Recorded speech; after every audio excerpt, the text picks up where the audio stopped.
Garcia versus Teofimo Lopez at 147 makes. I got Teofimo Lopez. I think he beats Ryan Garcia. The way Ryan can beat him is by boxing, though. It's by poking, and. Well, the thing is, though, I think Ryan Garcia's power translates more than Teofimo. My next fight is for a unification at 40, and then we got Jerron in his boots, 47. Yeah. And then the winner, fire. Then the winner in February against Haney Garcia. It's not uncommon for future opponents to have heated exchanges at boxing press conferences, but what unfolded between Ryan Garcia and Teofimo Lopez had an entirely different vibe. What made this moment even more intriguing was the fact that neither Garcia nor Lopez are scheduled to face each other next, yet the intensity between them was undeniable. Teofimo at all, Ryan, because I saw you going back and forth, and you're both working with Eddie right now. Talk to us about that. I don't have nothing against Teo. I think Teo's cool. He was kind of taking shots at all of us about, our accomplishments and, Garcia didn't hold back, immediately cranking up the intensity as he fired verbal shots at Lopez in front of the media and fans. "We don't give a flip what you are," Garcia snapped. "We don't give a flip, bro. I'm tired of hearing this nonsense. We're going to run that 100%. Lopez wasn't one to back down, locking eyes with Garcia, matching his fierce energy from the ring. Tensions boiled over, and the two had to be separated before things turned physical. That's why me and him chirp more than everybody else. I just feel like that's who I really wanted to fight for. Ryan Garcia is no stranger to mind games. With a massive social media presence and a talent for getting under his opponent's skin, he's built his brand not just with his blistering hand speed, but also with his ability to ignite tension. Lopez is already a target, and Garcia is making sure the world knows it. This isn't the first time Garcia has set his sights on Lopez either. The idea of a Garcia vs. Lopez showdown has been brewing for years. Back on July 16, 2022, after delivering a devastating knockout win over Javier Fortuna at the Staples Center in Los Angeles, Garcia made it clear who he wanted next if his long-anticipated fight with Gervonta Davis didn't materialize. Nothing feel right. Which of the two fights got your attention? You interested most? You got the Haney or Teo could get it if he wins? I want Teo because I haven't fought Teo. And I feel like I wanted to do, for me, is like fight everybody. That's what I always wanted to do. When I seen everybody hyping up, Tank, Devin, Teofimo, that was like the whole thing. So in my heart, I wanted to fight Teo because I feel like I handled Haney, regardless. So of the four kings, that's still ongoing, man. That's how I feel. I feel like that's what you want. Then I want to fight Teofimo Lopez at 140 lbs. Those words from Garcia never turned into a fight back then, but now they feel more relevant than ever. The tension between them has only intensified, and their recent altercation has reignited talks of a potential mega fight. With both fighters making waves at 140 lbs, a showdown between Garcia and Lopez now seems more like a matter of when, not if. This rivalry has all the makings of a blockbuster event, two of the sport's most outspoken and electrifying fighters ready to settle the score in the ring. How you doing? Good, bro. How you doing, bro? Hey, we ever gonna see you guys in the ring together? Against each other? Hey, what up, Turkey? Oh, yeah, Turkey. What's good? Hey, Ryan Garcia versus Teofimo Lopez. Hey, man, we for the people. That's all it is. Are you down for that fight? Hey, man, yeah. I mean, we both believe in God, so, at the end of it all, it's just make the best man win. Yes, exactly. Ryan, you'd be down to box Teofimo? Why wouldn't I? Who gets slept in that one? It'll be a big fight. He loves fighting. Coast versus West Coast rivalry adds even more fuel to the fire. Lopez, a Brooklyn-born fighter of Honduran descent, embodies the tough, no-nonsense style of New York boxing. On the other hand,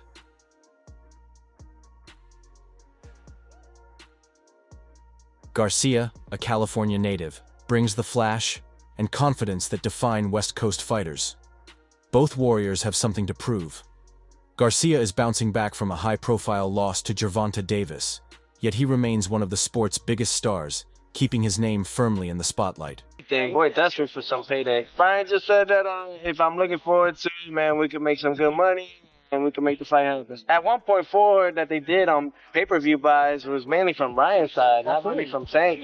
And that's all from the YouTubers and the young kids that don't know. It's just the casual fans. I'm not going to be that guy. I'm not going to be that guy that makes everybody else Garcia more. is stepping back into the ring with something to prove, and he's making sure everyone hears him. With a fight against Rolando Romero set for the Times Square card, and a high-stakes rematch with Devin Haney lined up for October if both win their bouts, Garcia's making it clear that he's coming for anyone in his way. But even with all that ahead of him, his focus remains locked on Teofimo Lopez. The intensity in his voice was unmistakable as he called out Lopez during the press conference, locking eyes with the WBO super lightweight champion like he was next on the hit list. Teo, right there, I want that. You know I want that. I want that belt. Is Ryan Garcia versus Teofimo Lopez. That's one of the top ones out there. It's one of the top ones, could be arguably the top one. After, I believe, a high-end tune-up where he can get tested, but he'll win. But yeah, that'd be a good fight. I love seeing like the fans going back and forth over that, like in the comments. To see the press conference itself, sell tickets to the press conference. I know. Listen, Ryan Garcia in that weight division is money. He's the old days of. What I want to see in 2025 is Ryan Garcia versus Teofimo Lopez. That's definitely one of the top matchups out there, and arguably, it could be the biggest one. After a high-level tune-up where Garcia gets tested but ultimately wins, it would set the stage for a great fight. It would have fans going back and forth in the comments, and even the press conference would sell tickets. Ryan Garcia in that weight division is the money. This is the modern era of boxing.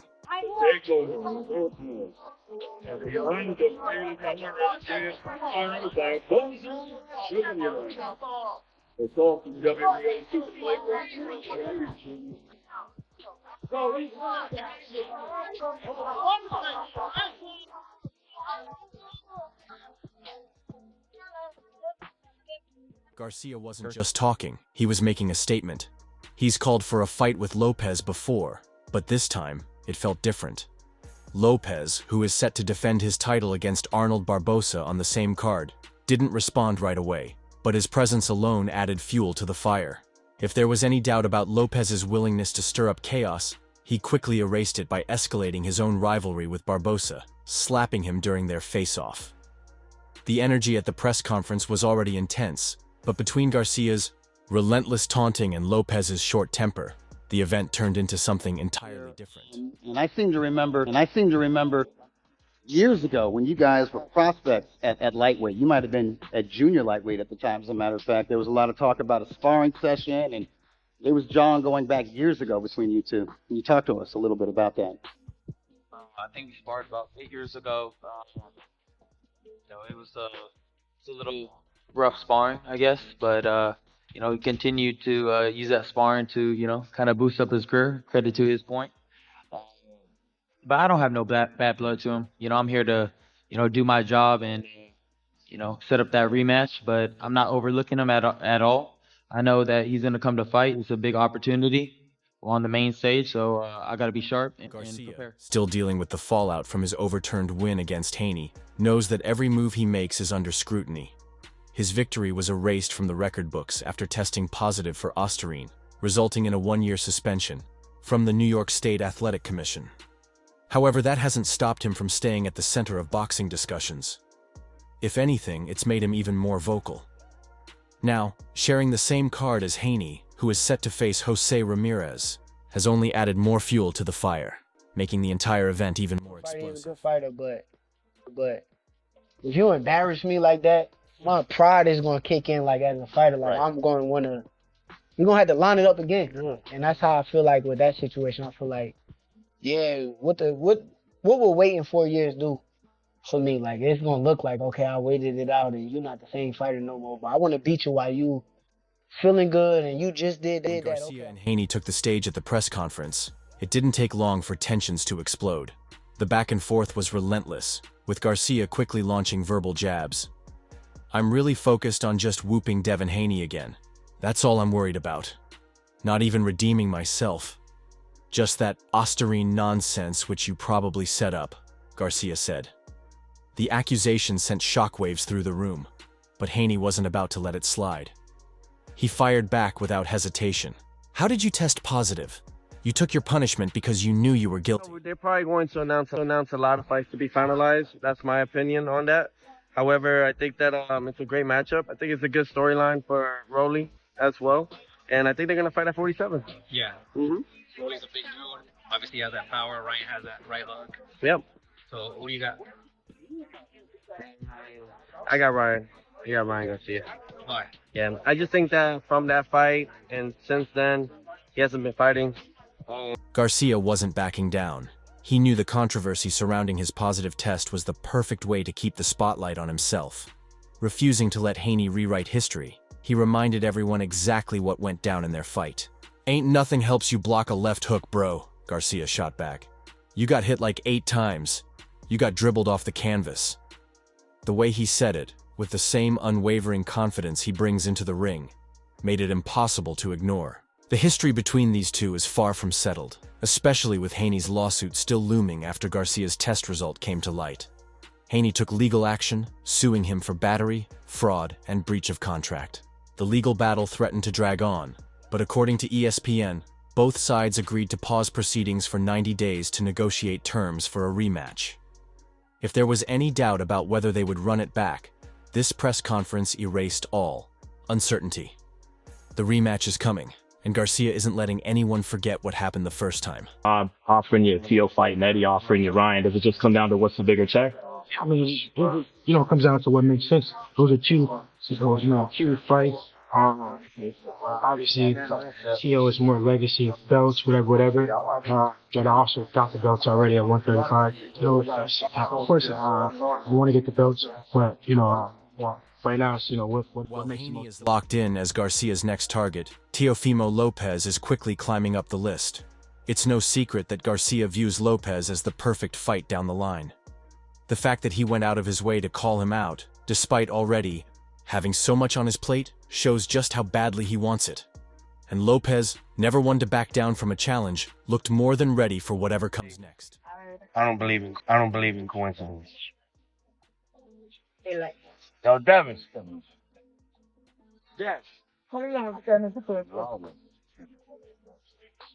The way things are shaping up, the Times Square card is set to be one of the most chaotic events in recent boxing history, with Garcia and Haney reigniting their war of words, Lopez ensuring his own fight carries some bad blood, and Garcia dragging Lopez into the fire. There's no telling what will happen next, but one thing is certain. This isn't just about the fights already scheduled. It's about setting the stage for something even bigger. With tensions running this high, the boxing world is in for a wild ride. I'll be ready for whatever happens. It's looking like I'm gonna fight Teofimo Lopez, so that's good. I've seen him today. It's a little strange, but other than that, ready to whoop his ass. However, as much as Lopez is trading barbs with Garcia, he seems convinced that Ryan might not make it past Rolando "Raleigh" Romero. Teofimo Lopez knows exactly the kind of danger Romero brings to the ring, and hasn't hesitated to warn Garcia to take the fight seriously.